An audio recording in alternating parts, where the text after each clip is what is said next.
새벽에 일어나면 침대 정리를 하고 바로 스쿼트를 한다. 10개가 목표라서 2분 이내에 끝나는 것 같다.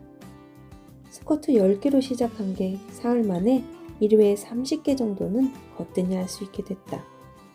5일차부터는 하루에 100개 정도 하고 있다. 여기서 놓쳐서는 안 되는 핵심은 전혀 힘들이지 않고 하고 있다는 것. 양말을 신으러 들락거리던 교육장 화장실. 지금은 들어가면 꼭 스쿼트 10개를 맞춰야 나온다. 아침에 일어나서 책을 보다가 생각날 때 잠깐 집안일을 하다가도 짬짬이 스쿼트를 한다. 틈틈이 하는 거라 맘먹고 세트씩 5세트씩 이렇게 지속적으로 하지는 못하지만 그래도 10개를 하던 30개를 하던 마칠 때는 꼭 스트레칭을 한다. 달리기를 하면서 배웠던 부상당하지 않기. 이것을 스쿼트에 적용한 것이다. 스트레칭을 하지 않으면 다음날 허벅지가 너무 아파서 걷지 못하는 경우가 생길 수 있다. 예전에 할 때와는 좀 다른 게 이번에는 동작 하나하나에 집중한다. 허리의 힘이 아닌 허벅지의 힘으로 일어나라. 발바닥으로 지면을 밀어낸다는 기분으로 힘껏 일어난다. 엉덩이의 꼬리뼈 부분은 뒤에서 누가 당긴다고 생각해라. 호흡은 힘들 때 내뱉는 것, 일어날 때 뱉어라. 수시로 아랫배가 풀리지는 않았는지, 내가 하는 동작이 맞는 모습인지, 처음 하는 것처럼 신경 쓰는 것을 멈추지 않고 끝까지 관심을 둔다. 첫 번째 스쿼트를 할 때나 30번째 스쿼트를 할 때나 한 번의 동작도 허투루 하지 않는다. 내가 이렇게 스쿼트에 신경 쓰는 이유는 바로 이 책 때문이다. 마음은 내가 늙었다고 생각해 본 적이 없다. 마음은 나이를 먹지 않는다. 그러나 나이는 몸에서 느껴진다. 마음속에서는 아직 인정하고 싶지 않고 받아들일 준비가 안 되었는데 내 몸의 반응은 넌 늙어가고 있어. 너만 몰라. 강제적으로 받아들이게 하는 것 같다. 그때 발견한 책 한 권. 느리게 나이 드는 습관. 이 책은 그렇게 재밌지는 않다.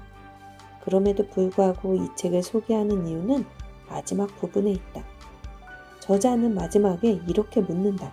당신의 1년은 얼마입니까?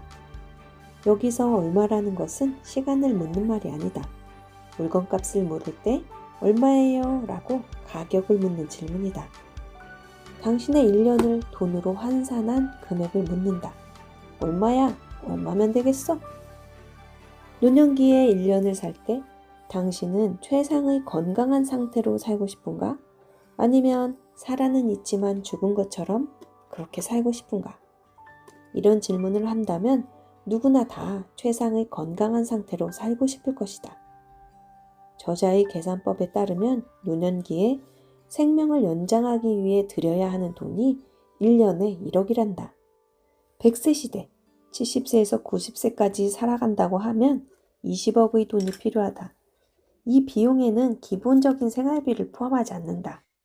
생명 연장을 위한 병원비와 치료비, 그리고 간병비, 이 3가지의 비용이다. 저자는 유튜브에도 종종 출연하는데 저자의 말 중에 내가 듣고 놀란 것이 있다. 노년기에는 침대에서 일어나는 데에도 돈이 든다는 것이다. 혼자 일어나지 못하면 누군가의 도움이 필요하고 그것이 돈이 든다는 것. 고작 일어나는 데에도 말이다. 노후자금이라고 하면 사람들은 돈만 생각한다. 우리는 이제 노후자금의 계산법을 바꿔야 한다. 노후자금 안에 돈뿐만 아니라 건강을 포함시켜야 한다.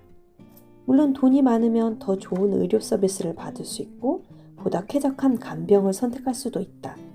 그러나 이것이 내가 건강할 때 누리는 삶과 질적인 면에서 동등한가는 따져봐야 한다. 건강한 노년을 위해 질 좋은 식사와 충분한 수면을 취할 것, 더불어 근력 운동을 하라고 한다.